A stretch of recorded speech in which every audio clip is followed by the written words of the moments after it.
आप इनको तो पहचानते ही होंगे, ये है खान सर। माथे पे त्रिपुंड तिलक लगा कर रखे हैं, इसलिए नहीं ये सनातनी हो गए हैं। ये आज भी वो पक्का वाला मुस्लिम ही है जो 5 बार नमाज पढ़ता है। क्योंकि इनके पास पढ़ने वाले जो विद्यार्थी हैं ना जी, वो 95% हिंदू हैं। इसलिए क्लास का वीडियो दिखाते हैं, क्लास में लड़के कैसे बैठे रहते हैं। क्लास में थोड़ा भी जगह नहीं बच पाता है, 5-5 हॉल है, पांचों का पांचों भरा रहता है। अब क्लास देखिएगा तो फिर बैठने का जगह नहीं मिलता है, जमीन पे ही बैठे रहते हैं। देखिए बॉय लोग जो एडमिशन का स्थिति, जिन लोगों को लगता है कि पटना में आके पढ़ेंगे, जरा पटना के लड़कों लोग का स्थिति देखिए। ये 95% जनसंख्या को खुश रखने के लिए ये बहुरूपीय वाला हिंदू रूप धारण कर लिए हैं। जय हिंद। रक्षाबंधन की ढेर सारी शुभकामनाएं पूरे देशवासियों को, पूरे विश्व को रक्षाबंधन की ढेर सारी शुभकामनाएं। पूरे विश्व को ये लगना चाहिए कि भारत एक ऐसा महान देश है जहां जाति धर्म से ऊपर उठ के आज भाई और बहन का प्रेम का यह त्यौहार होता है, जहां बहन राखी बांधती है। और इस कलयुग में हम वो सौभाग्यशाली हैं जो हमको 15,000 से ज़्यादा राखियाँ बांधी गई है, आज हाथ नहीं उठ रहा है। दुनिया में सबसे ज़्यादा राखी बांधी गई है हमको। एक वक्त था मेरे घर में मेरी अपनी कोई बहन नहीं थी, आज हमारे पास दुनिया में सबसे ज़्यादा राखियाँ बांधी जाती हैं।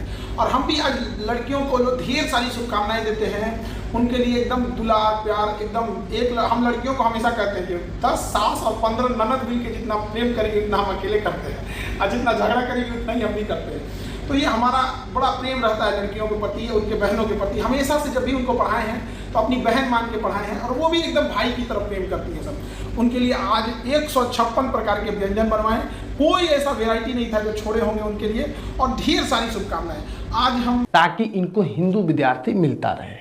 कुछ लोग सोशल मीडिया पे इसी तरीके से प्रचार करके खान सर को बदनाम करने की कोशिश करें, ताकि समाज में उनका जो स्ट्रेटजी है वो हिंदू मुसलमान वाला चलता रहे।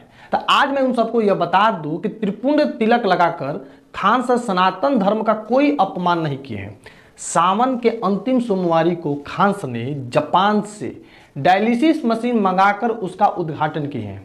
भक्त लग रहा है क्योंकि आपने लगाया हुआ है जगन्नाथ, और आज ब्लड बैंक को और डायलिसिस सेंटर को लेकर भी खबर ये है कि आप ओपनिंग कर रहे हैं। अब चूंकि सावन का आज अंतिम सोमवार है और हमेशा समाज के प्रति हम लोग को सोचते रहना चाहिए, और आज महादेव का दिन है, इससे अच्छा कोई दिन क्या हो सकता है। तो आज हमने ज़रूरतमंद लोगों के लिए डायलिसिस सेंटर की स्थापना कर रहे हैं, ताकि वहाँ पे बढ़िया क्वालिटी का डायलिसिस मशीन, जर्मनी से मशीनों को इम्पोर्ट कराए हैं लोग, और उनको वहाँ पे लगा देंगे। क्योंकि किसी की किडनी अगर फेल हो जाती है तो हफ्ते में उसको 3 बार डायलिसिस करना होता है, तो उसकी, और एक मिडिल क्लास इंसान हर महीने उसको 50,000 देंगे, नहीं तो सामने मर जाएगा बेचारा, तो काफ़ी दिक्कत हो जाती है। तो हमने डायलिसिस सेंटर के लिए और ब्लड बैंक के लिए भी हमने इसमें प्रोसीड कर दिया। आई थिंक नवरात्रि का पहला नवरात्रि हम लोग ब्लड बैंक की स्टार्ट कर देंगे, और लक्ष्य है कि उसको एशिया में सबसे बड़े लेवल पे लेके जाना है, ताकि गरीब इंसान ना भटक सके। और आज सोमवार है, और चूंकि हम शुरू से ही रहा है इस सब चीज़ों में हमारा लगाव रहा है, और इसका एक कारण भी है। एक बार क्या हुआ था, बहुत साल पहले यहाँ हम सोफा पे बैठे थे, और ये देखिएगा आपको, तो ये मेरा सोफा, इस पे हम बैठे थे, और ऊपर महादेव की तस्वीर लगी हुई है। और जब बम चलाया था सब ना, तो इस दीवार के इसी सोफा के गद्दे पे लग गया था। ये वाला सोफा नहीं था वहाँ पे, इस पे।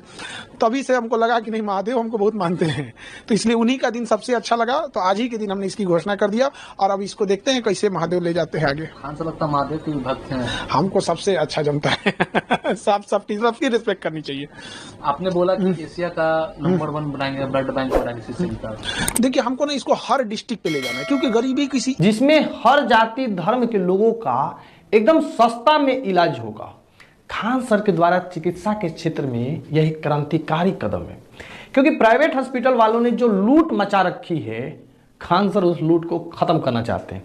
जिस तरीके से शिक्षा के क्षेत्र में बड़ा फी लेकर जिस तरीके से शिक्षा माफियों ने लूट लगा रखी थी, खान सर ने उसका समाप्त किया है। डायलिसिस एक सिस्टम होता है, जब हम लोग की किडनी किसी इंसान की फेल हो जाती है, किडनी क्या हो जाती है, फेल हो जाती है, उसका वो डेथ कर जाएगा वो इंसान, क्योंकि उसके ब्लड में ना potassium, phosphorus, urea, uric acid बढ़ने लगता है, और जहां वो नहीं, अब उसका पिसाबे नहीं बन पाता है, किडनी काम नहीं करेगी तो यूरिन नहीं कर पाएगा, तो डॉक्टर उसको पानी पीने पे बैन लगा देता है, करा दिन भर में आधा गिलास पानी पीना है, पूरा दिन भर में तनी से 1 कप, क्योंकि वो पानी निकलेगा ही नहीं शरीर से, और फिर उसको ज्यादा हो जाएगा तो कभी हार्ट अटैक आ सकता है, या फिर लंग्स फेलियर, कुछ ना कुछ क्या हो सकता है, फेलियर हो सकता है।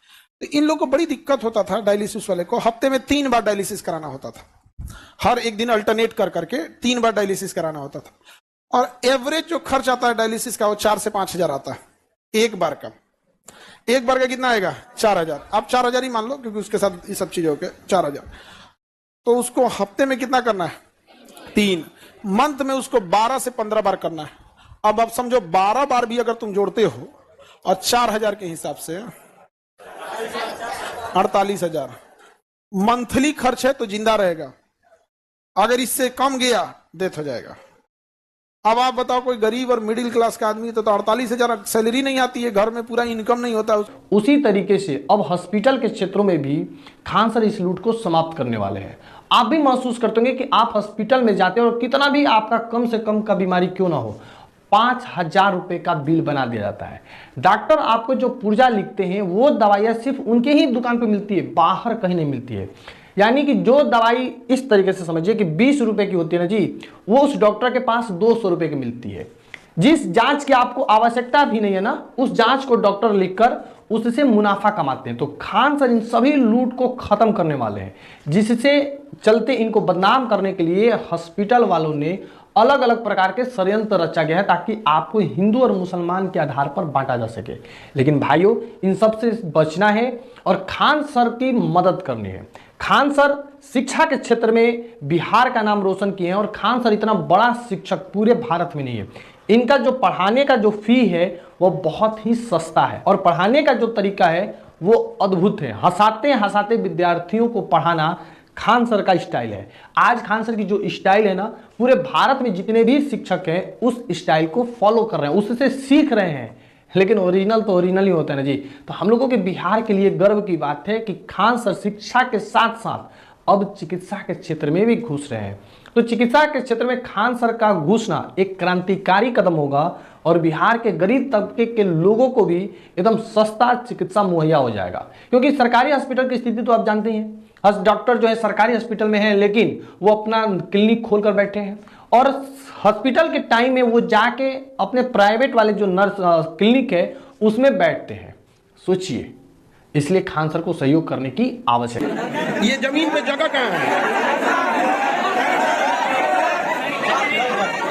जमीन पे भी जगह रहना चाहिए तब न। देखिए, जमीन लड़का कहता है